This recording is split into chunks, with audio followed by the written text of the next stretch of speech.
Hi guys, welcome to my channel. இன்னைக்கு நம்ம வீட்லயே பிரியாணி மசாலா செஞ்சு எப்படி சுவையான மட்டன் பிரியாணி செய்யலாம்னு பார்க்கலாம் வாங்க.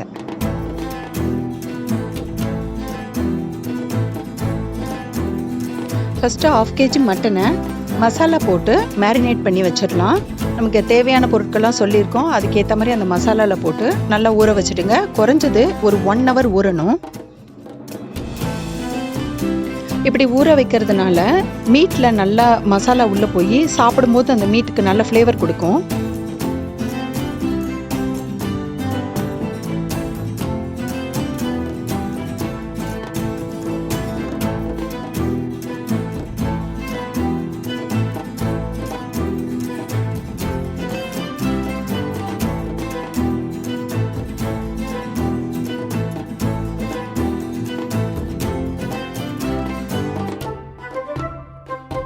பேனை ட்ரையாக வச்சுக்கோங்க, ஆயில் போட வேண்டாம். மீடியம் ஹீட் வச்சு இப்போ சொன்ன மசாலா பொருள்லாம் ஒன்று ஒன்றா அதில் போட்டு நல்லா ஃப்ரை பண்ணிக்கோங்க. இதுலேருந்து ஒரு நல்ல அரோமேட்டிக் ஸ்மெல்லு வரணும், அது வரைக்கும் ஃப்ரை பண்ணிக்கோங்க.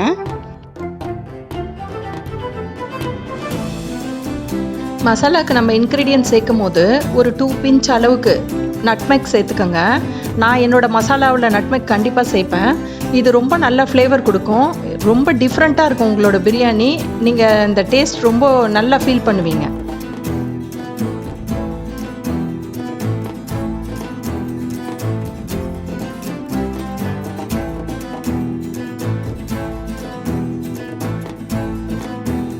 ஃப்ரெண்ட்ஸ், பிரியாணி செய்யும்பொழுது இந்த மசாலாவை ரெடி பண்ணிக்கோங்க.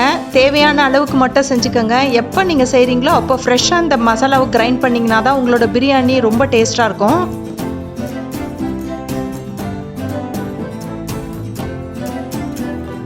இது தொடும்போது ஒரு நெரன்னு இருக்கணும் மசாலா. இந்த பதத்தில் பவுடர் பண்ணி எடுத்துக்கோங்க. இப்போ கனமான ஒரு பாத்திரம் எடுத்துக்கோங்க. அதில் 1/4 கப்பு ஆயில் போட்டுக்கோங்க. ஆயில் போட்டு அகைன் நம்ம இந்த மசாலா பொருள்லாம் போட்டு இது நல்லா வதக்க போகிறோம். நீங்கள் பட்டை வாங்கும்பொழுது சுருள் பட்டையாக பார்த்து வாங்கிக்கோங்க. அதனுடைய ஃப்ளேவர் ரொம்ப நல்லாயிருக்கும் அந்த ஸ்ட்ராங்கை விட.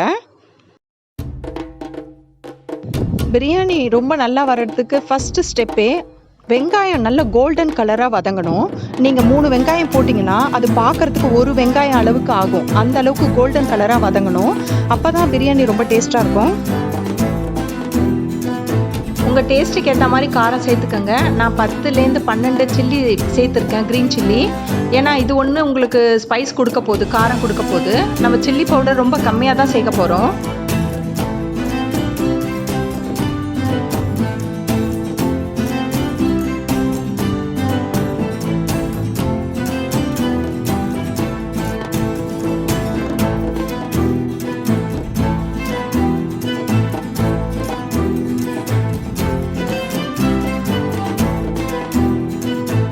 ஒரு 1/2 பஞ்ச் அளவுக்கு புதினா தேவைப்படும், அதை எடுத்து வச்சுக்கோங்க.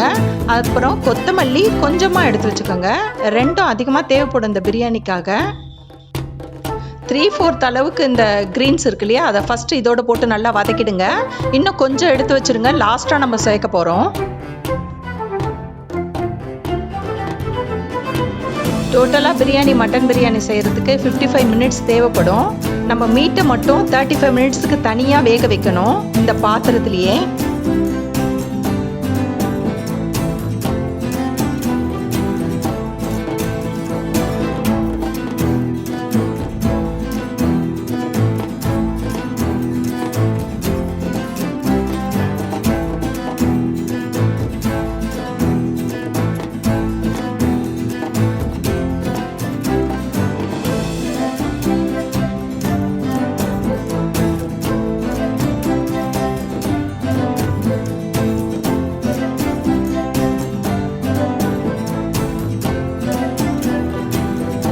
இஞ்சியும் பூண்டையும் பேஸ்ட் பண்ணி போட்டிருக்கோம் இல்லையா, அது நல்லா வதங்கணும். அந்த ஸ்மெல் போனதுக்கு அப்புறமா ஒரு ஃபுல் லைம் ஜூஸ் இதில் போட்டுக்கோங்க.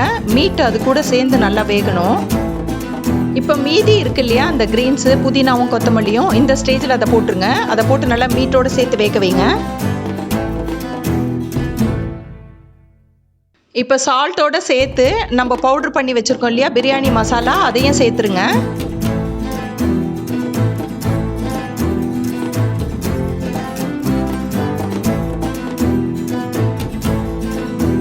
நம்ம ஏற்கனவே மீட்லேயே சில்லி பவுடர் சேர்த்ததுனால இப்போ சேர்க்க போகிறது கிடையாது. இப்போ 1 கப் மாத்திரம் நம்ம வாட்டர் போட்டுக்கலாம். அதோட 1/4 கப்பு தயிர் ஆட் பண்ணிக்கோங்க.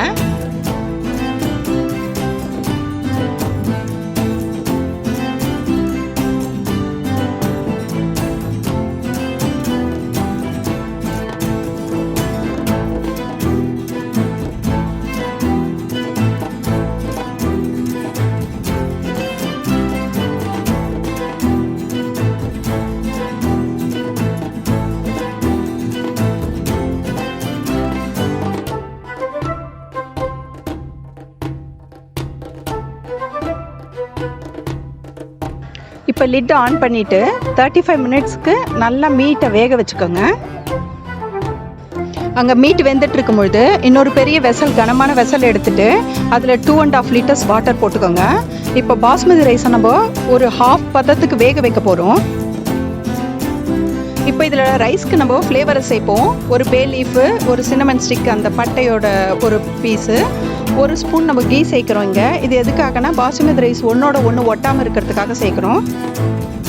அந்த வாட்டரோடையே 1 ஸ்பூன் சால்ட்டும் சேர்த்தே குக் பண்ணுங்கள். இந்த பதத்தில் இப்போ நம்ம அதை வடித்து எடுத்துக்கலாம். இதுலேருந்து மசாலா பொருள்லாம் தனித்தனியாக பிரித்து எடுத்துருங்க.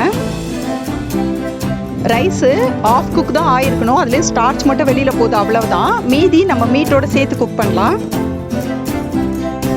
இப்போது நம்மளோட மட்டன் கறி ரெடி ஆகிருக்கு. இதுலேருந்து நம்ம மசாலா பொருள்லாம் ரிமூவ் பண்ணிடலாம்.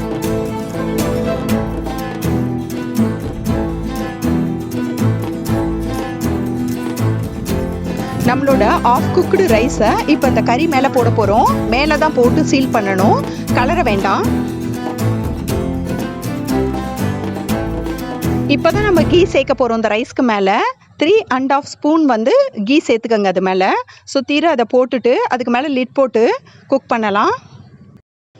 மூடி போட்டு இது 20 நிமிஷம் லோ ஃப்ளேமில் குக் ஆகணும். ஸ்டீம் வெளியில் போகாத லிட்டாக மேலே போடுங்க. உங்களுக்கு எந்த அளவுக்கு கன்வீனியன்ட்டோ அந்த அளவுக்கு ஸ்டீமை வெளியில் அனுப்பாமல் நீங்கள் குக் பண்ணணும். டேஸ்டியான மட்டன் பிரியாணி ரெடி ஆகிடுச்சு. நான் நம்ம எடுத்துருக்கிறது இந்தியா கேட் பாசுமதி ரைஸ். இதனால் லாங்காக இருக்கும், ரொம்ப நல்லாயிருக்கும் சாப்பிட்றதுக்கு அந்த ஃப்ளேவரும். நம்மளோட மட்டன் பிரியாணியோட ஒரு சாலட், ஒரு ரைத்தாவோடு சாப்பிடலாம். நான் இங்கே ஆப்பிள் ரைத்தா பண்ணியிருக்கேன். நீங்கள் பொமக்ரேனேட்டில் கூட ரைத்தா பண்ணலாம், நல்லாயிருக்கும்.